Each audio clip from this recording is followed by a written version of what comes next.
All the visitors online and all over the world, welcome to Oxford. This afternoon, we'll be taking you through a very interesting roundtable discussion at a very critical time where there's a lot of discussion around climate and health. It goes without saying that there's a whole lot of implications or a lot of effects that we're seeing within an environment. And a lot of these are explainable by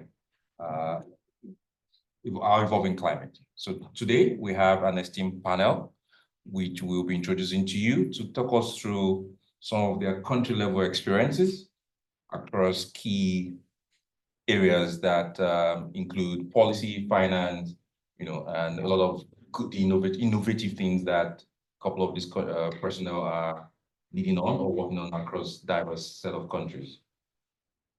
But before we start, we would like to welcome our very esteemed head of program from the Northfield Department of Primary Healthcare, Judy Irving, to provide and give us a welcome remark. Over to you. Thank you. And good evening, everybody, and welcome to tonight's roundtable discussion. To those of you online as well, as those in person. This is the second student-initiated roundtable discussion of this nature that's associated with the MSc in Global Healthcare Leadership, and something that we're really proud to see happening, actually. So before we get started, I'd really just like to talk a little bit about the MSc and how offshoot events like this have come about. So there is I think a slide that I'd asked to be displayed, which is a kind of visual summary of some of the things I'm going to say, actually, so might help you to remember it a bit better. So one of the first things I wanted to discuss was a key underpinning principle in the development of this course, which is really to create a collaborative space to explore complex issues from a variety of perspectives. And that really is with the aim and hope of bringing people together to come up with forward thinking and adaptive solutions to complex problems which are not easily solvable. And to achieve the creation of that space, we work quite hard to bring together a really diverse class of students, and that diversity from our end is reflected in a variety of different ways. So we obviously want to bring together a global class as much as we can, so that people can offer regional perspectives or country-specific perspectives from their experience and backgrounds. We're also thinking about different professional contexts in the room. So in any one cohort, you may have a mixture of clinicians and policymakers and people working in the private sector, people working in the third sector, all sorts of things. And I think that's a very important aspect as well.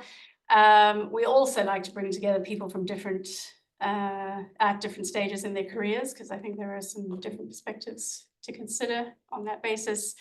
A good gender balance is also important, among other things.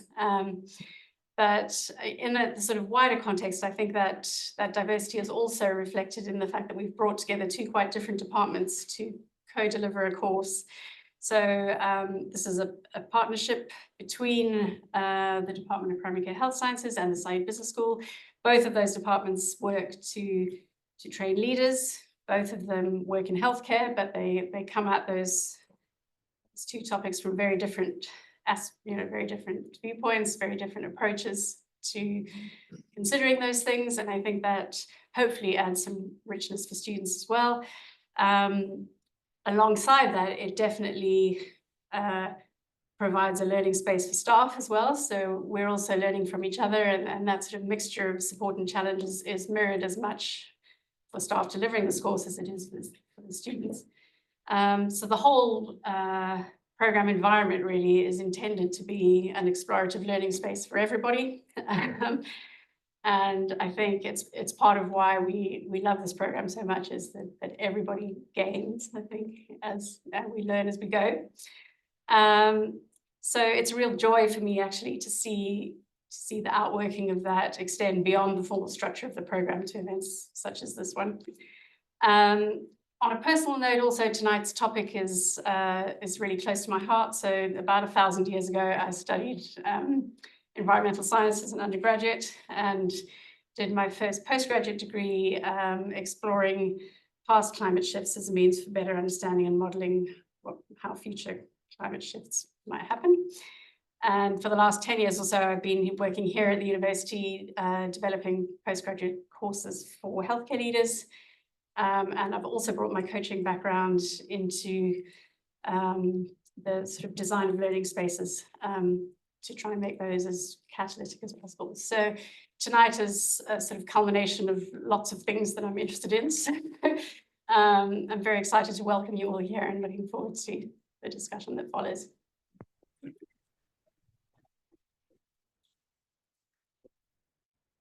Thank you very much, Judy. You touched on a lot of things that we also thought about in designing or picking a topic that was very relevant.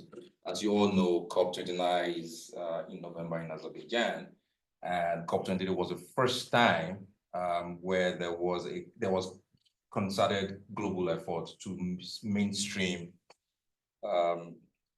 climate and health discussions. I mean, there have been previous discussions before then, but COP28 was sort of a landmark moment. And from all indications, it seems this will continue. And this conversation is, I would say, an appetizer, more or less. And it's good to be starting in Oxford. And it also, informed how we were able to identify the right personnel to come speak and share knowledge. And as you will see, these personnel are well vast, but also dispersed across the world. So it's a global feel from colleagues working in policy, but also doing a lot of work in advocacy in the global south, but as well as the global north. But also, we will have expertise from colleagues doing a lot of work around innovative financing, which is a critical bottleneck, not just for climate and health, but several other opportunities or challenges that health systems continue to face across the world. Without wasting too much time, we do have a keynote address that will be delivered by an esteemed personnel who will be joining us online. She's Aisha Ahmed, and her background is also very interesting because there's no bet. We always talk about the need to have money in healthcare. And even though healthcare practitioners, healthcare leaders are not in charge of a portfolio, it usually sits in the ministries of finance or more or less in the central banks of countries. And it gives us, gives this panel esteem. We are lucky and very opportune to have Mrs. Aisha Ahmed, who is a global finance and regulatory expert. She's also the former deputy governor, Central Bank of Nigeria, will be delivering the keynote. And over the next couple of minutes, we'll be hearing from her. Aisha. Hello there, I'm here. Great. So I will be sending the mic to you, and you have the next couple of minutes to kindly deliver the keynote. Thank you very much. Thank you. Good evening. I'm trying to put on my video, but I think the organizers have to do that for me. I'm not unable to start my video, but I'll just continue.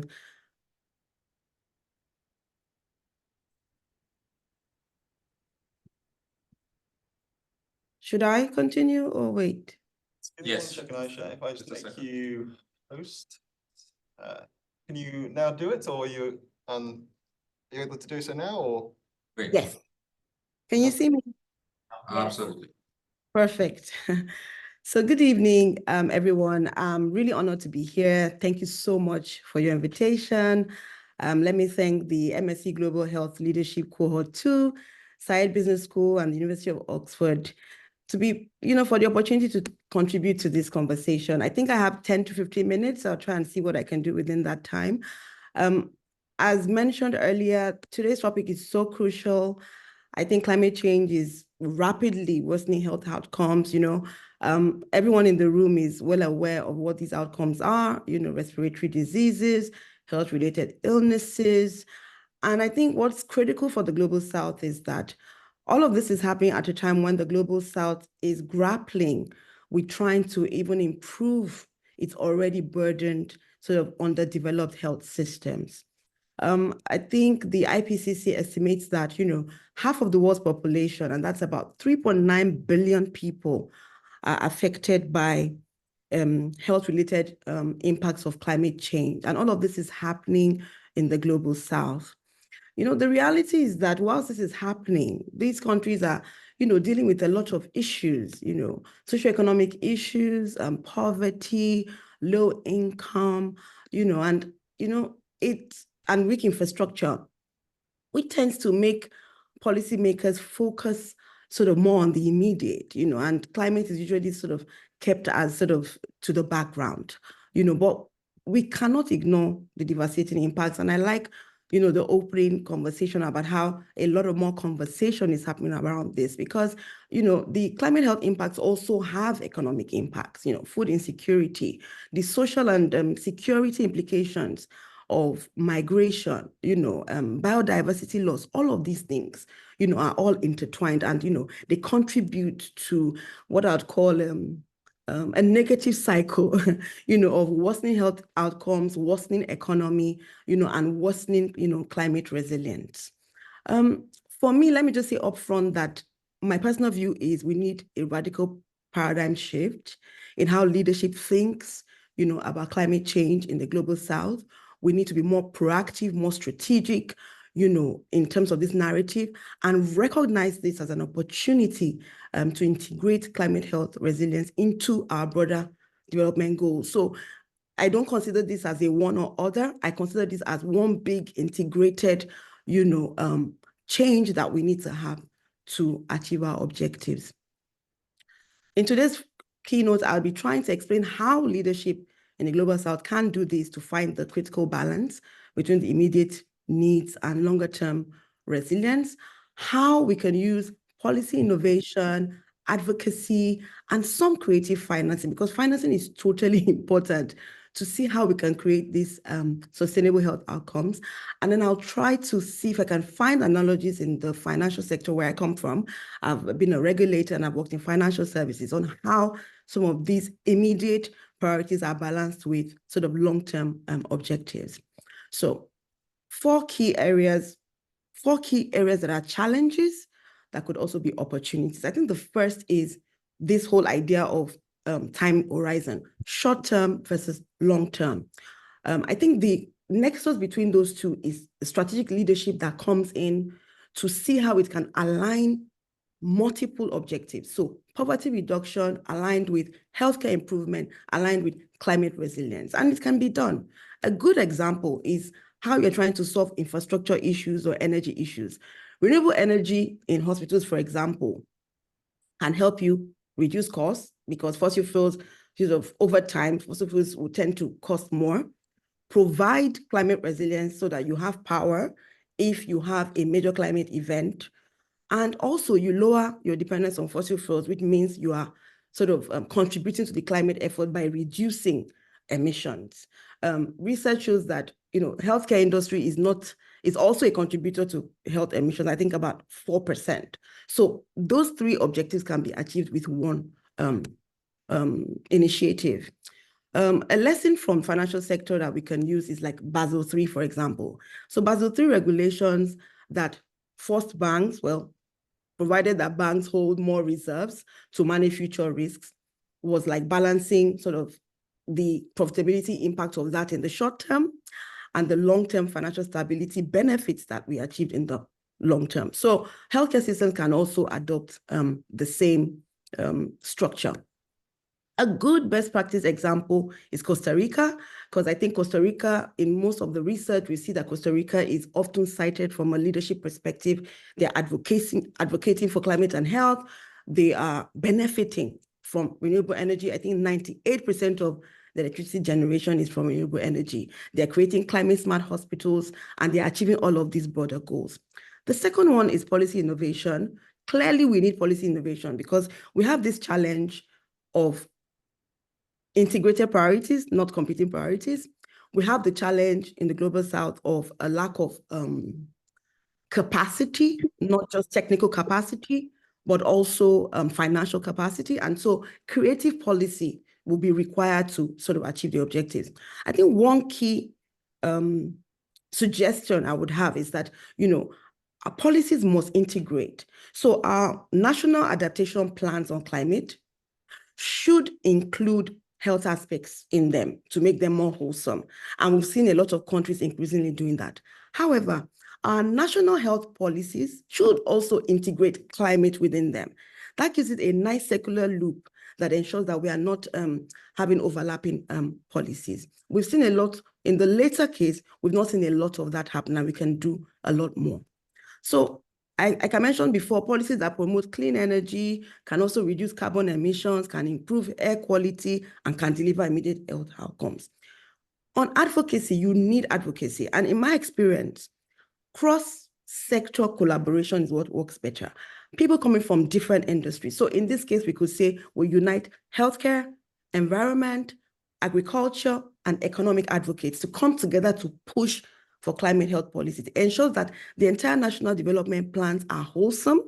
It ensures that you don't create initiatives that have a health impact where the health leadership is not on the table, and you can achieve these sort of secular objectives, when you do this.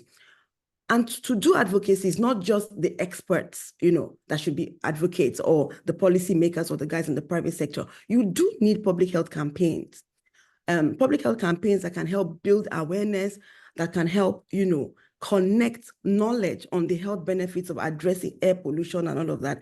I tend to find that, there's a narrative sort of that, you need to sort of dumb down climate conversations to the sort of common man. And that's not true, because I feel that the average individual in the global south understands fully what the impact of this climate change has, whether the farmer sort of on his crop production, he knows the impact of floods on his production, or those that are living in urban areas, they know the impact of noise pollution from generators, for example. So they're well aware. It's more about us being a little bit more proactive in this respect.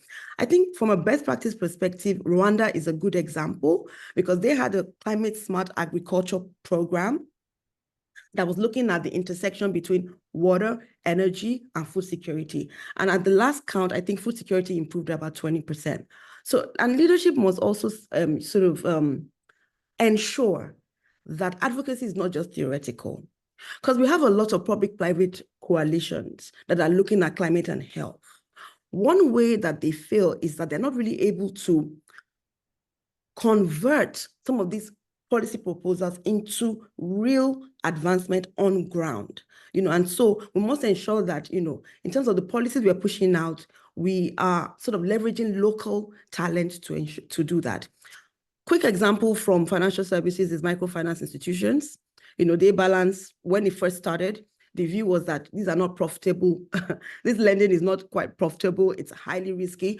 But over the long term, we've seen how that has helped to create a more inclusive, more stable financial system. Talking about financing, nothing can happen without money.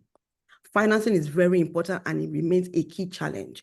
Global South cannot even finance its immediate local development needs, talk less of financing climate adaptation, and talk less of actually integrating health into that. Whilst financing is an issue, financing is required. I think the World Bank estimates that emerging markets will need between 150 billion to 300 billion by 2030 to finance, to actually implement climate adaptation, including healthcare adaptation. One key suggestion we can have for that is blended finance models. So blended finance models look at combining public funding with private funding to offer a solution that addresses sort of both sides, immediate and long-term. And the Blended Financial Task Force actually estimates that we can mobilize as much as $1 trillion in private capital if we went this route. Another example that we can take from financial services is looking at sort of health impact bonds, right?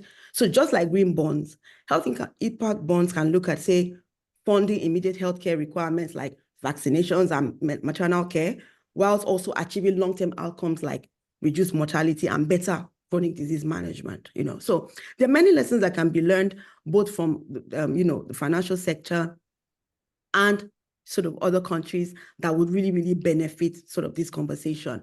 And we have to look at global partnerships, because global partnerships come hand in hand in sort of financing mechanisms for global South economies, particularly local economies, to be able to access those funds. You actually need a combination of private and public, and you need a combination of global coalitions to do that. Looking at political will, I think it's important to talk about political will. And that is because you can have the money, you can have the policies, but if there's no political will and there's no broad, public consensus that this is the way to go, you find that implementing on ground remains a challenge.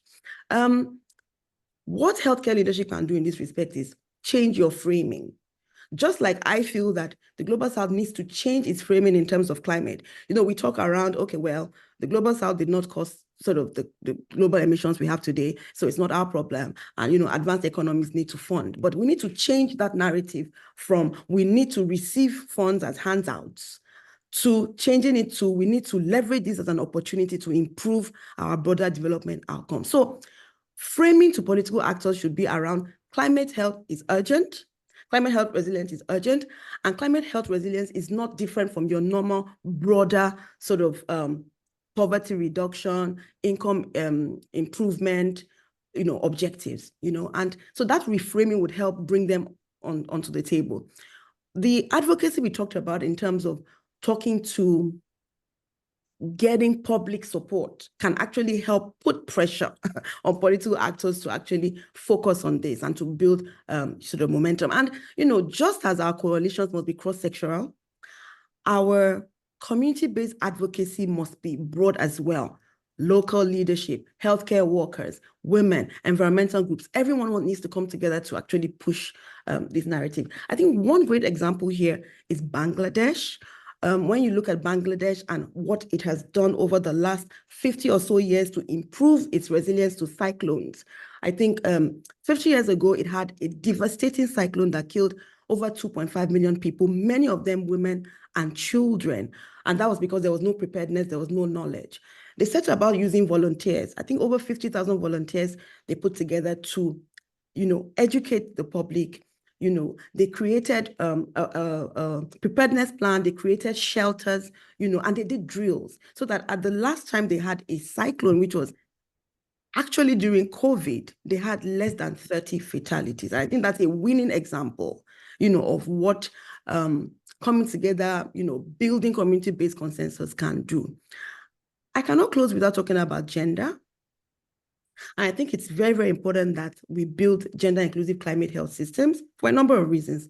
First of all, women have a disproportionate impact on climate-related health challenges.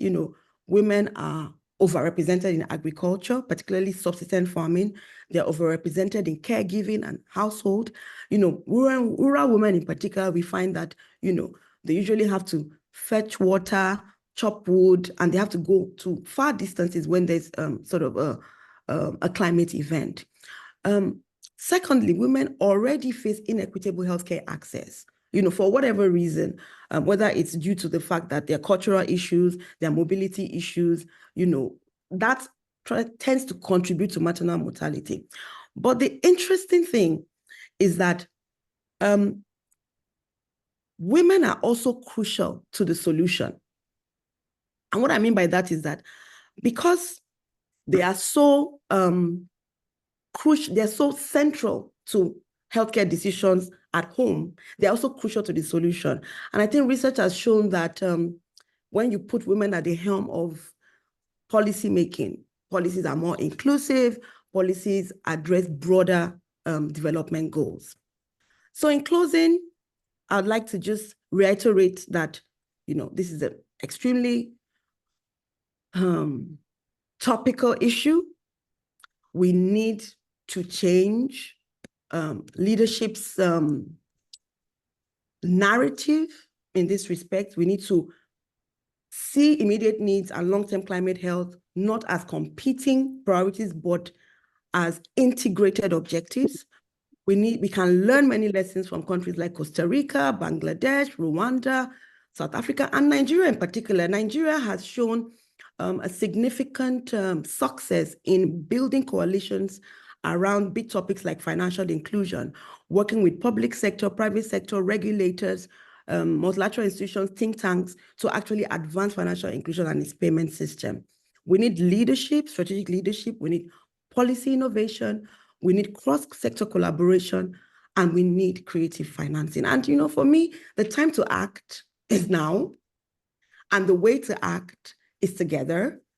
And, you know, doing that and being concerted, yes, there are challenges, we can actually create a more resilient future for our health systems in the Global South. Thank you very much. And I hope I didn't rush it too much, but I was conscious of the time. Thank you very much. You'll agree with me, we had a very, it was a round peg in a round hole. Worthy, because I think I picked a lot of good content from what Aisha shared. So thank you very much. We really appreciate your time. A couple of the discussion points, you know, a lot of the talks with a lot of critical challenges that we face. And I think bringing it back home to our program was interesting to hear that leadership reflected a whole lot. But even in the current model that my colleagues and I are currently going through, there are more pertinent discussion points that I've reflected, you know, around financing, decision-making, collaboration, you know, across the board. And these are key.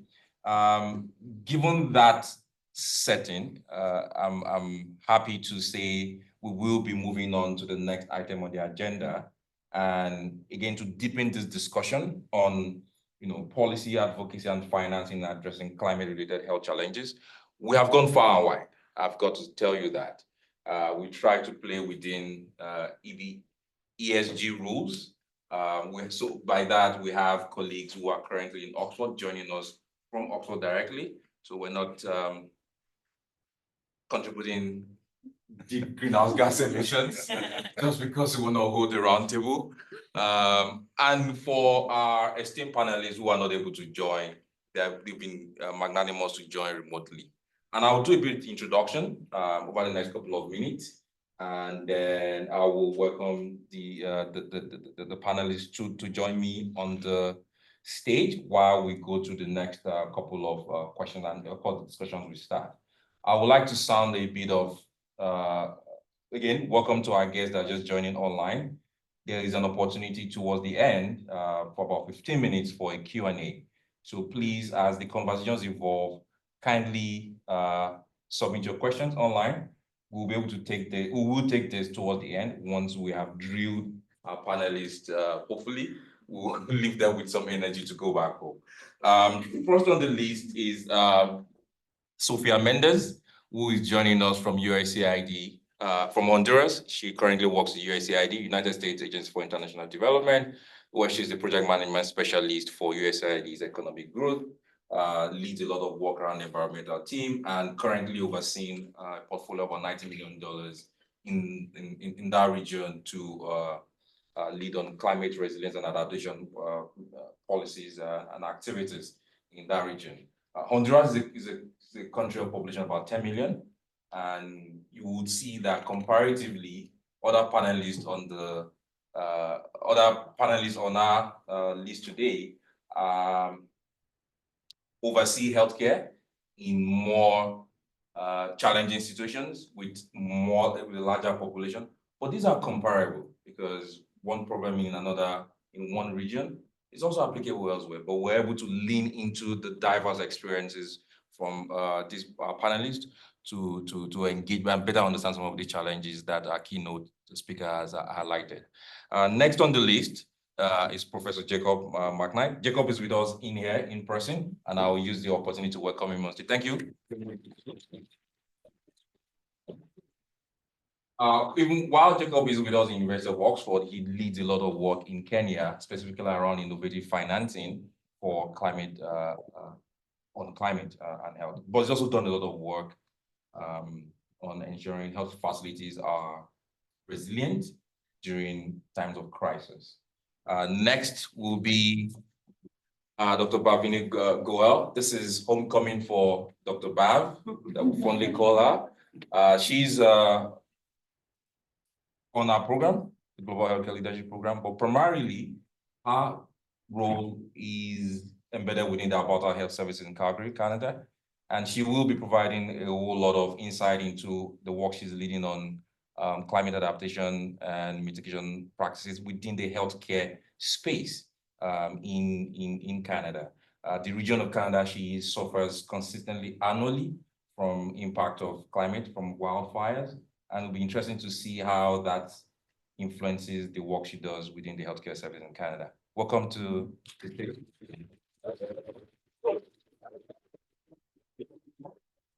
And next on the last but not the least, you have to leave the best for the last. My dear Prof. Akin Abayomi, I'm Nigerian, just so you all know. This is not nepotism. I'm just putting that out there. But Prof is a juggernaut, more or less, when it comes to leading healthcare in a very diverse and complex country like Lagos. Lagos used to be capital of Nigeria until it moved to Abuja in the 1990s.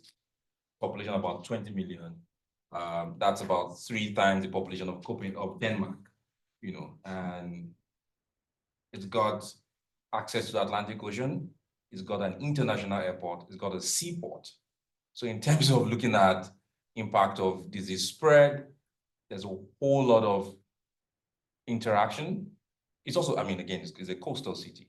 So there's no better representative to speak about this, and because he's also a politician, he also leads policy work and also research, to be able to share his experience leading health in a very challenging situation, like Nigeria, in Lagos, Nigeria. Pleasure to meet you, Prof. It would be nice to hear a hello all the way from Lagos, and thank you very much for joining us today.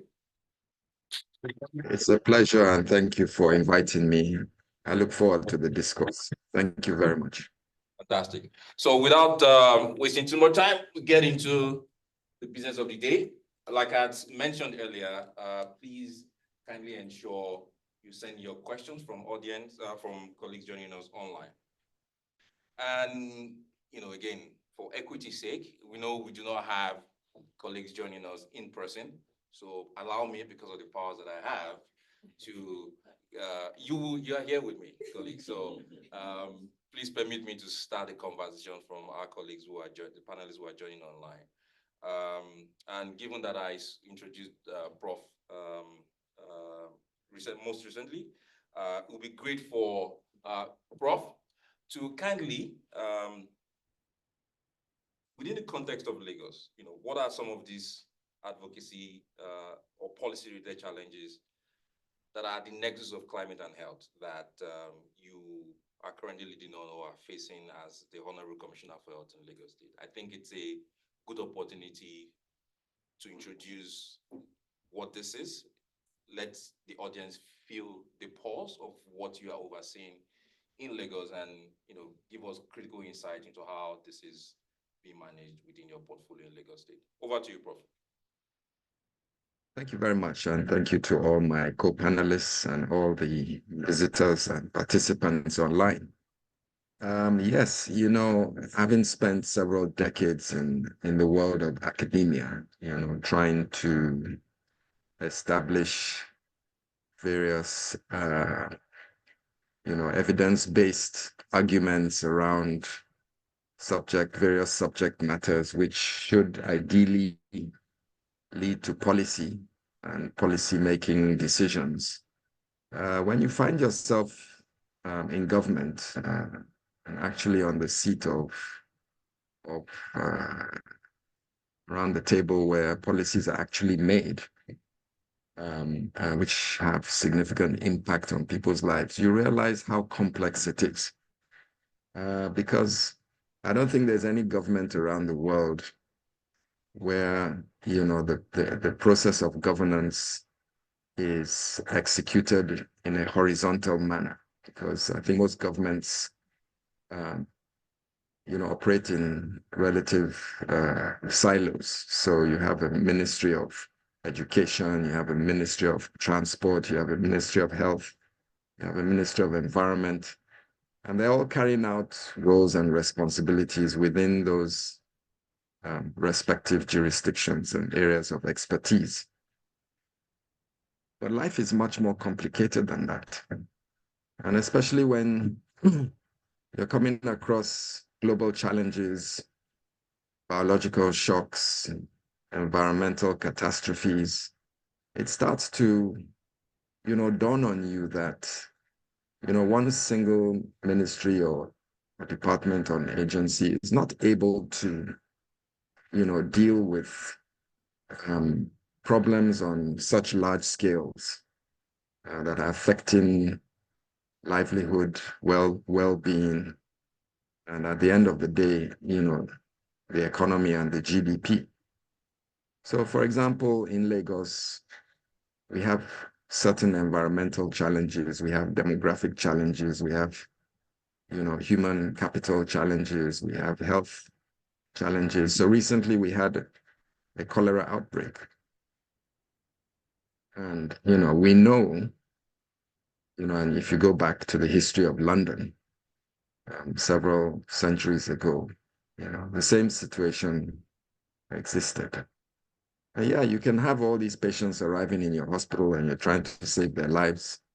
And you're giving them, rehydration and this, that, and the other. But, where you just go and do one thing in the environment and you switch off the problem. And so, it's clear to us and it's clear to His Excellency, the Governor of Lagos State, that, nowadays, as government, we need to start thinking more and more along horizontal projects rather than vertical projects, where you have multi-agencies that look at a particular issue and bring their expertise from their respective domains to bear down on the problem and arrive at a much faster resolution and clarity of policy direction. So for us in Lagos, we're trying to drive the One Health paradigm, which is not new. It's just that it's become quite sexy these days and, on the tip of people's tongues. And One Health essentially speaks to the fact that, a healthy community is not just about human health, but it's about the health of the environment in which you live and the health of the food and the quality of the food that you eat, and the stressors in your environment. If you're in traffic all day long or you have to get up at 4 a.m. in the morning to beat traffic and you're driving through smog and and then it's hot and all whatnot. These are things that just cumulatively make you unwell. And so important for us, we're trying to drive this One Health strategy, which involves several ministries, obviously Ministry of Health, Ministry of Environment, Ministry of Agriculture, Ministry of Justice, Ministry of Physical Planning, Ministry of Education, Ministry of Waterworks, and if you have a agency that deals with climate, then of course that obviously will be part of that mix. So we're trying now, and with the last cholera outbreak, we were struggling until we decided to apply the One Health paradigm, involved all the relevant agencies. In 1 or 2 quick meetings, we made rapid decisions and were able to bring the outbreak to under rapid control.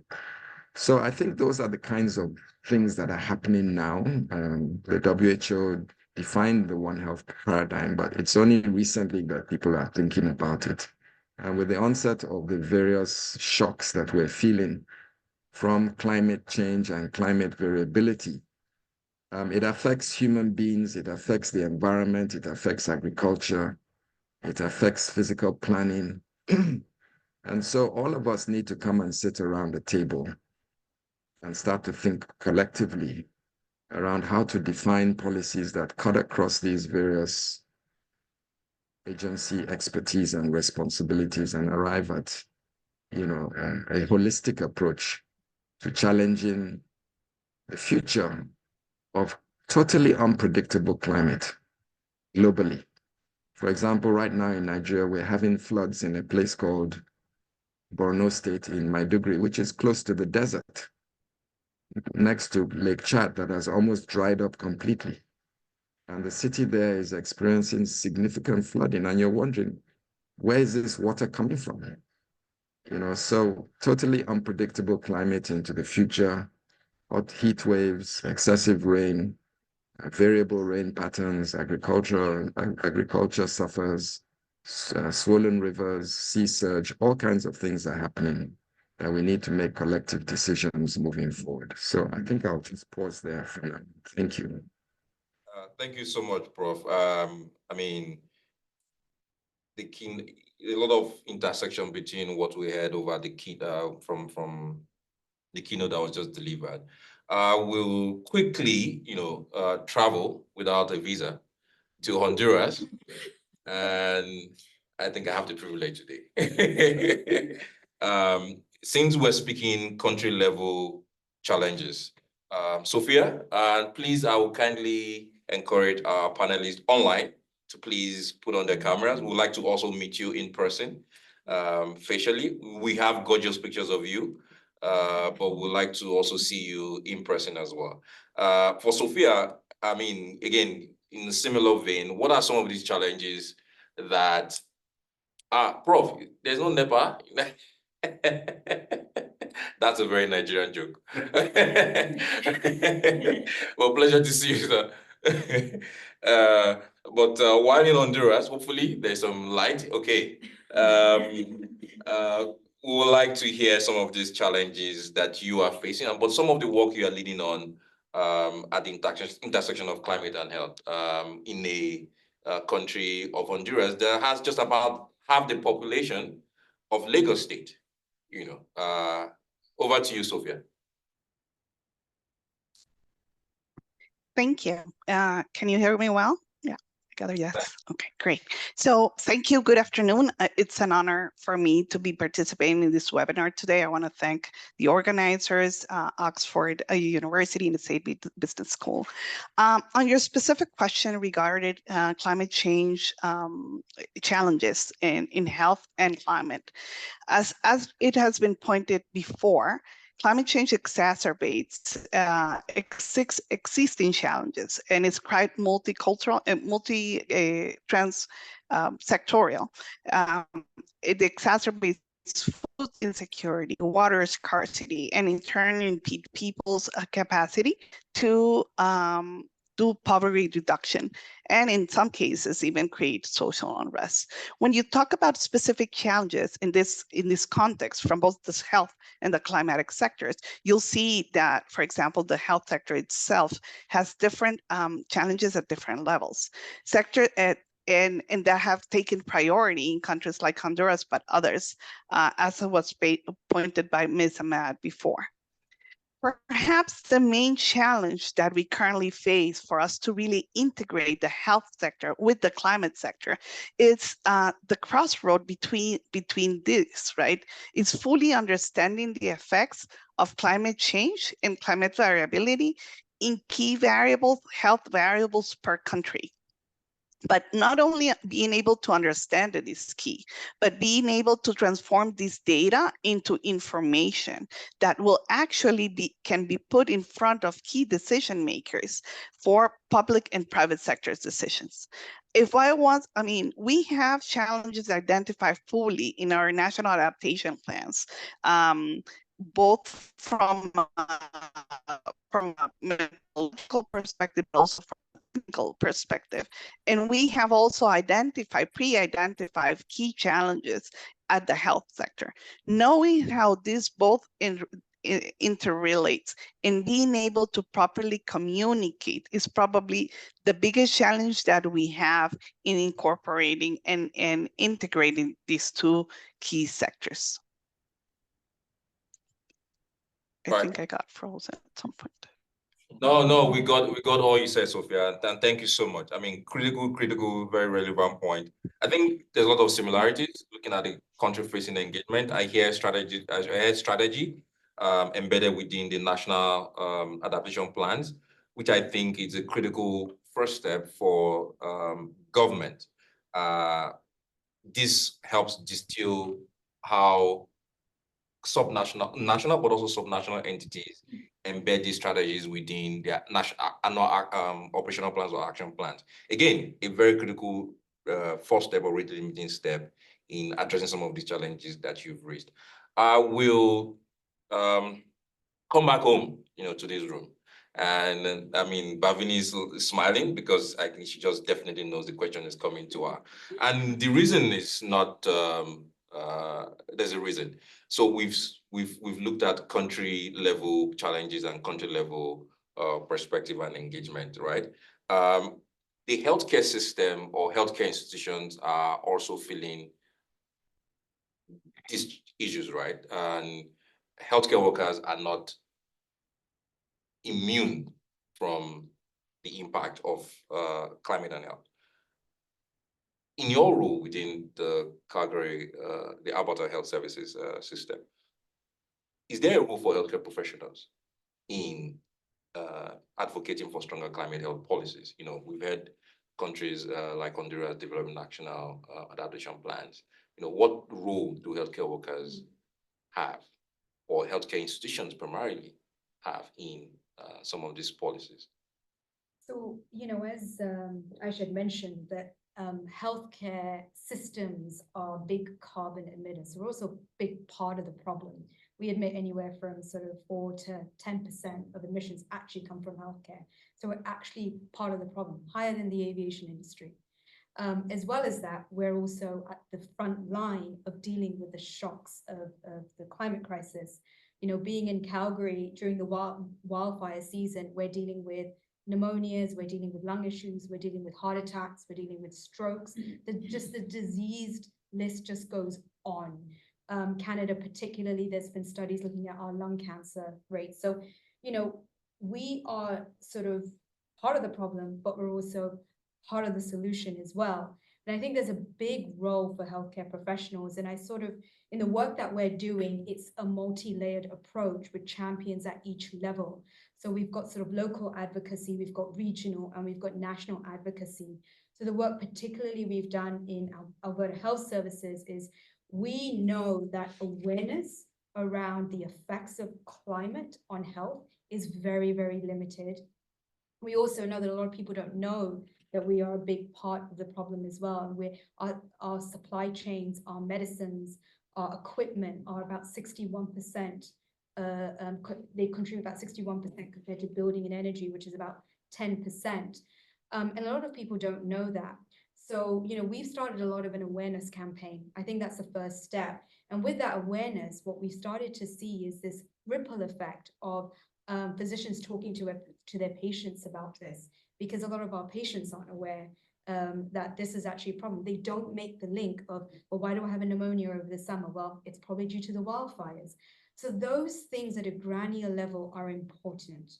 And when you start having this bottom-up swell, then you start getting the pressure build up that goes to the top level. So we've got the bottom-up approach that's percolating at the bottom with awareness, with us doing initiatives like we've been running green team competitions where it's really helped teams understand that actually there is a way we can make a difference. And then with that, we've strategically got champions at a regional level working at academic centers, looking at research that could be translated on ground within health systems, but also understanding the impact that the wildfires or extreme heat is having in that area. And then one thing we've also seen is these champions work at national organizations. So we just had the Canadian Radiology Society come out with a position statement on sustainable practices. We've got the Canadian Medical Association. We've got the Canadian Stroke Association. All these things are starting to sort of slowly come together, which is putting more and more pressure on. We've got to have some sort of policy. We've got to have funding as well, translated down to health systems to actually do this work. And so I truly believe that, really having a push from the bottom up is really important. Thank you so much, Bav. We've had strategy, we've had collaboration, we've had leadership, we've had several challenges.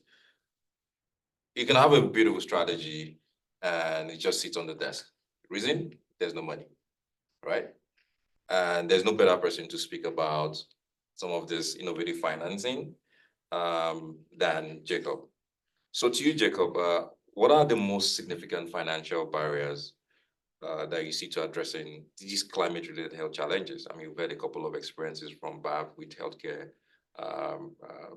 from the contribution within the healthcare institutions, but also direct impact on patients. But this type of plans at any level need some innovative funding. I think the keynote speaker also mentioned some of those innovative approaches. I know you're doing a lot of work around that in Kenya. Yes. Would you be happy to share some of those? And how can countries like Honduras, Canada, but also Nigeria learn from some of these approaches? Yep, sure. But before I get going, I do have to make a small correction for the Kenyans that might be on the call in particular. I'm a big believer in decolonizing global health. And so I don't speak for Kemri Welcome. I'm a visitor there, not a member of them. And nor for Kenya or Kenyans for that matter. I will be talking about my project, which is called a novel extreme weather risk insurance system for Kenya. And the inspiration behind this is really the African Risk Capacity Project, which is a very large insurance mechanism, which is designed to protect agriculture in Africa. And the way that it works is that national governments pay into this fund. And when there's a climate emergencies, it pays out. So a traditional insurance mechanism in some respects. But one of the many clever elements of that very admirable program is that it prices these future risks, and the money that you pay for cover is based on that future risk. So in that way, these future financial risks are brought into the present because you have a premium, and that premium is relative to the future risk. But you can reduce that premium in the now, in the moment, if you take on adaptation changes, if you take on projects which will make you more resilient. Now, in agriculture, that's down to things like buying the right seeds and training farmers to use different techniques and so on. But our interest in the New Risk project is to take some of that logic into health systems and to see if we can understand the risks that the health systems will face, and then to see if we can cover the health service with an insurance package like that then offers protection in the event of the type of extreme weather event that we saw recently, for example, in Kenya with the flooding, extensive flooding. And again, this is, what the Prof colleague in Nigeria said of weather that you just doesn't belong there. It's more extreme and it's out of season and it simply doesn't belong. That's what we're seeing across, lots of different geographies, but certainly in Kenya.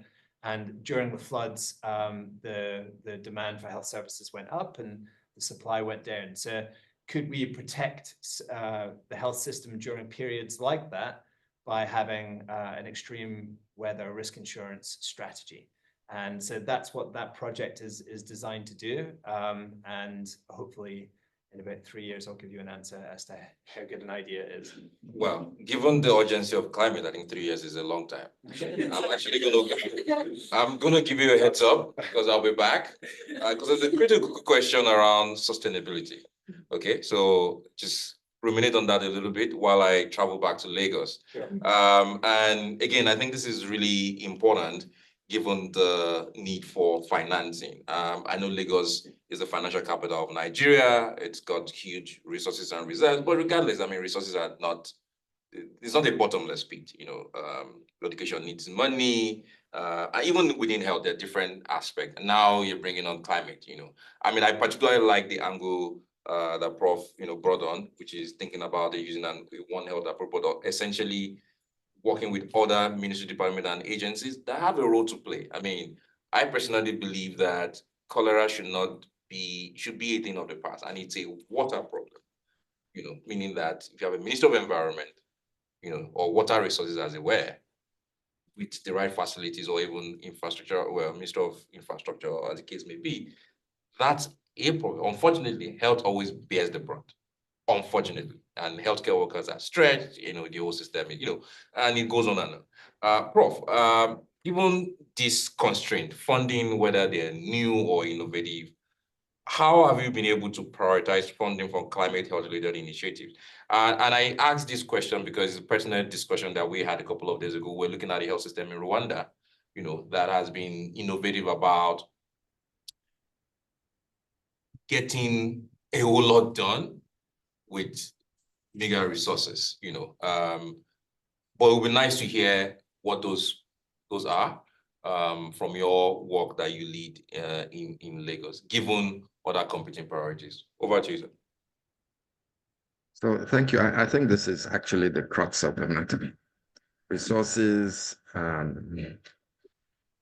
is always a finite dividend. Even in countries like Europe, where you have high tax to GDP ratios, and you can operate governance with significant social safety nets.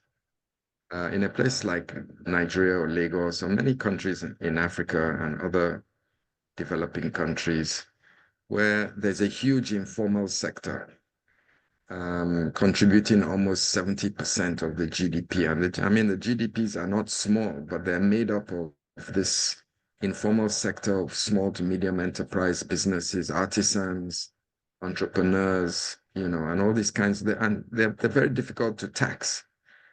And so in an environment like Nigeria and other countries on the continent, our tax to GDP ratio is very low, almost 5%, compared to 30 or 40% in other countries where they're able to extract more tax from their citizens. So that makes it difficult for government, because government has to share that limited resource to multiple agencies. Health is not the only priority. Transportation, agriculture, education, security, all kinds of things competing for this meager pie. So governments now and agencies have to become very, very innovative in terms of how you access funding. It's not, when you first come into government, you think, okay, budget. Now budget is the least of my priorities, because I know that the budget is limited. My strategy for health in Lagos, if I quantify it, it's almost 20 times the budgetary allocation I get. So that means I can only implement a 10th or a 20th of what my strategy actually speaks. Because when you develop your strategy, you develop it without thinking about the money. And then you monetize it. And then you think, oh dear, wow, this is like ridiculous, but that's what you want to do. And in fact, the governor has often said in cabinet that, if I gave you all a wish list, our budget for the year will be 10 to 20 times its size. So where do you go to get this money? So for us in health, we're looking at 3 other alternatives. The first is to implement social health insurance. So that brings funding from the people into the system, and where you have a dichotomy of your public, you have the formal sector, and then you have the unemployed or the below the poverty line population group, which in a city like Lagos that attracts huge amount of inbound migration, that below the poverty line percentage is actually very high. So, you've got to think twice about how you're going to implement your social health insurance in tandem with your private health insurance. And that's one area that we're working on very assiduously now in Lagos State, to see how we can merge social health insurance with private health insurance and create some kind of cross-subsidy and generate some income into government that can go almost like a rob Peter to pay Paul kind of cross-subsidization and equity and social justice. And then, public-private practice, public-private partnerships or private-private partnerships, as the case may be. We soon realize that the GDP is run by private sector. You know, private sector is what makes GDP of our megacities. And so, you know, government's role and responsibility should be somewhat confined to policy making, to regulatory function, to enabling the environment for private sector to flourish, for setting up benchmark institutions, and then public protection. So what do I mean by a benchmark institution? So, you know, if you have 200 hospitals, general hospitals in Lagos, maybe only 5 or 10 should belong to the government. And those 5 or 10 should be the benchmark from which the private sector now take their cue. You know, what is the benchmark? The benchmark would be a combination of infrastructure. How did you build that hospital? Did you build it with certain considerations? Did you build it with climatic considerations? Is it a low carbon footprint? Is it low maintenance? Does it take cognizance of patient flow, staff flow? You know, is it environmentally friendly, and so on and so forth? And so if the government does that, then the private will take their cue from that, you know, and, you know, you practice proper medicine in your government facilities where you don't get less or you don't get more of treatment. And that is a big problem, you know, where, you know, particularly in the private sector, patients tend to be overtreated, you know, and so government has the responsibility of establishing what is the clinical governance standard of care. You know, so those are the two areas that we're looking at in terms of alternative financing, looking to the private sector to drive most of our health projects. Government just taking responsibility for a few and then introducing a social health insurance merger with private health insurance. So we get this wide coverage with a cross subsidy. That all this will now go towards supplementing your budget line, and you're being able to achieve more without having to worry too much about what the limitations are on your budget. Thank you. Yeah, thank you so much, Prof. I mean, great point. And again, quickly, I'll get back to Jake. I mean, I did give you a heads up I was coming back. So, I mean, we've had key difficulties and challenges in country-facing problems around raising financing. We talked about an innovative approach in Kenya. How sustainable are this, or is this approach? I know you mentioned a 3-year timeline. You know, what are the immediate wins, you know, midterm wins or long-term wins that within this framework countries can quickly leverage? And I'll give an example. So we have Honduras. So we have someone from, we have a panel from Honduras. But Lagos is a subnational entity, you know, within Nigeria. Nigeria is a 36 countries in one. So you're literally looking at replicating this type of approach at a national level. How sustainable is this approach, and what's the implementation part, or what are the early wins that we can see at different timelines in about 2 to 3 minutes? Yeah, you just solved that problem. Yeah. So there are some early learnings from this project, and the first of them is that the really understanding the most vulnerable people is something that's important to do. So when you look at insurance packages, you can't cover all the people all the time, or it wouldn't be insurance. You have to cover some of the people some of the time. And that mentality has helped me to really focus on the most needy people, the people that will really struggle under different types of extreme weather. So you have to understand the hazard, you have to understand flooding, droughts, the different types of effect that they have, and the populations on which they're most likely to have to present risks. And once you do that, you've split the population a lot. So you're not covering all of the people, you're just covering those most vulnerable people. And then if you've done that, you can then think about, well, what affects them most? What's the most important ways of helping them through these periods of shock, which we know are most damaging? A lot of the time people don't get back on their feet fully. And so helping them in that moment of extreme weather is not just protecting them from accidents and falls and that kind of thing, but helping them get back into their lives immediately after. That's the important period. So what are the best ways of doing that? And in our case, we found that when we went out to facilities, I'm an engineer originally, and I looked at these facilities and I thought, oh, I'm going to put solar panels up there, and we're going to dig the borehole deeper, and I could immediately sense what to do with the health facility. And then we went to speak to the community and around the facility and explained all this work, and a lady stopped me and she said, please don't do that. And I said, you don't want all of this stuff? And I'm at that point, I was like fishing for quotes to feed into the funding application. So this was horrible news to me. And she came back and she said, yeah, the staff don't show up for work. And so this is a theme that's come up multiple times, that we're not dealing with the tabula rasa. We're in weak health systems anyway.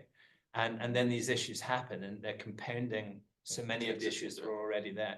So in that instance, we found that it wasn't all of the solar panels and all that stuff, but the staff. If the staff could have been there, that facility would have opened. And so, we've done a small amount of research there and found that important kind of point, but it allows you to then be quite specific. So we need a staff intervention in those areas that are most affected during those particular extreme weather events. So that alignment of doing the research and learning those facts helps you be more efficient with your spend. Thank you so much, Jacob.